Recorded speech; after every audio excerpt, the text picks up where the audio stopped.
What's up everyone, this is Cher talking, welcome back to my channel. In today's video we'll be discussing a new surprise banner. We got a release of a video from the Taiwanese community showcasing 3 new styles.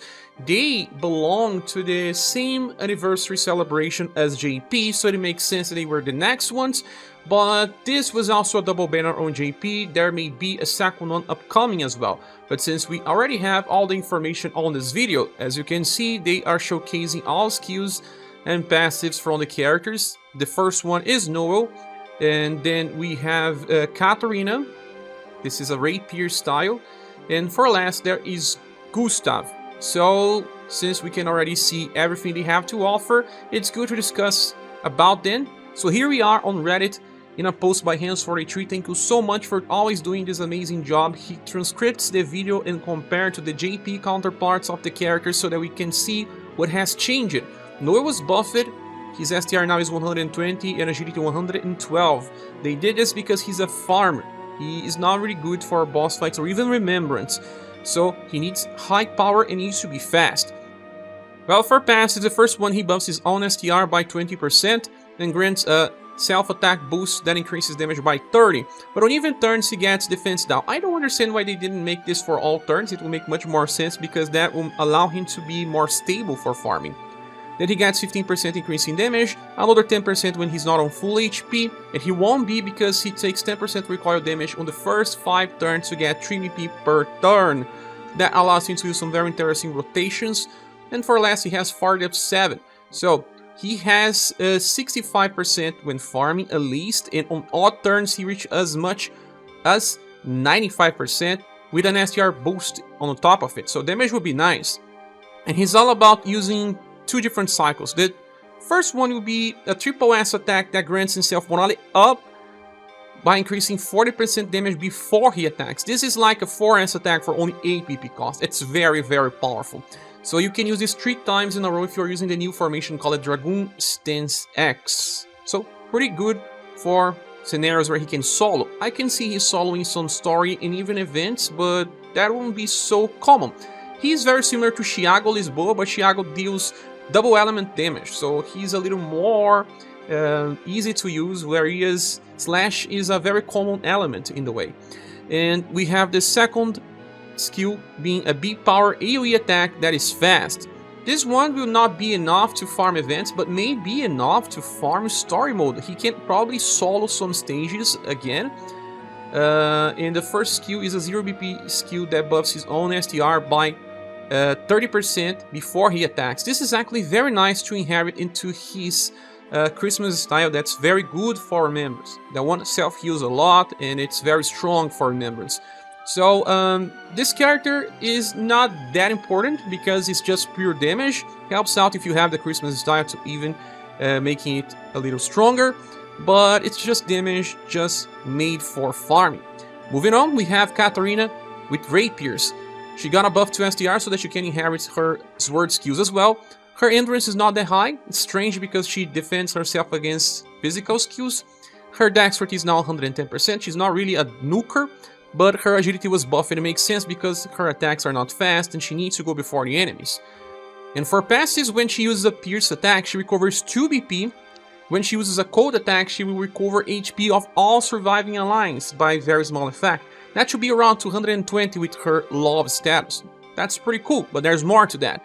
The second one, when a battle begins, she starts with 12 BP, and when she attacks weak targets, she recovers her own HP by the same 220 and also 1 BP. So when she's attacking weak targets, she gets 6 BP per turn. That is amazing. And the third passive, Intrinsic S Word 4, gives her a 40% damage reduction when she's resisting damage, 37% chance to evade that resisted attack, and also a 20% damage increase. It's her only damage increase passive, but that doesn't matter much because she's more of a support unit.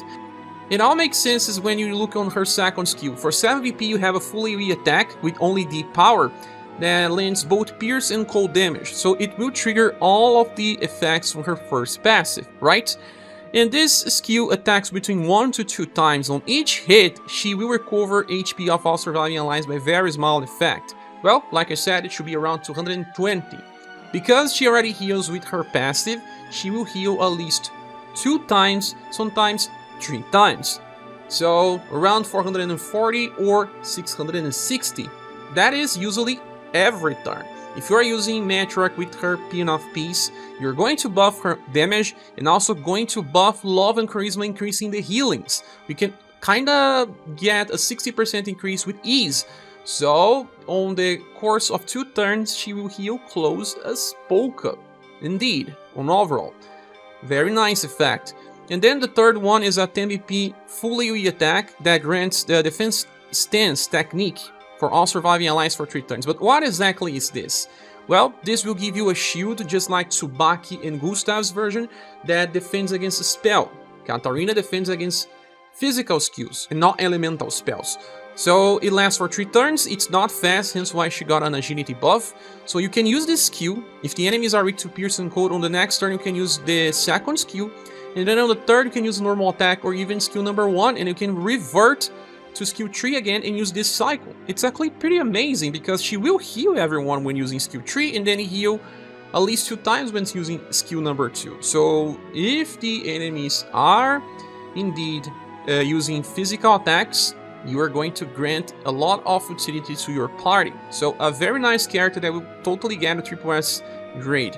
Then the third one is Gustave. This one here is pretty different. He got a buff to his STR and Endurance, so he has 112 Endurance and Will to take very low damage from both physical and magical. His buff to STR is just so that he can help when firing, but he's not exactly made to do damage. When all allies are alive, he increases damage by 15% for everyone, and he gets 2 BP on the start and 1 BP on the end of every turn, so he's a 4 BP character. And high protect tension to decrease damage by 30%, giving him 20. So he gets 35 at all times. Now for skills, we can start talking about the third. It's an opener with double S power that grants him guard up very large so that he decreases damage by 50%. And then he can use the skill number 1 that has a power. So the damage is not that bad, but well, he's not a real damage dealer, so this cycle here is not even important. He's all about the second skill. For 8 BP, you have a fast support that grants attack boost large to all surviving allies. That means that the damage will increase by 20%. It's for 4 turns, and he also applies defense boost, small, that will decrease incoming damage by 15%. That also lasts for 4 turns. And then he enters a charge that will last for 2 turns. And then on turn 3, he will just activate Ozaki Pigeon Whistle that will grant morale up to the party, increasing damage by 40%, and then recovering 2 BP to everyone. The morale up lasts for 2 turns, so that you can use this right before overdrive, and then you can still attack with him on overdrive if you really want and you have saved BP. The 2 extra BP to the party is actually pretty nice because it can help with some cyclings and to be capable of using 2 nukes attacks in a row.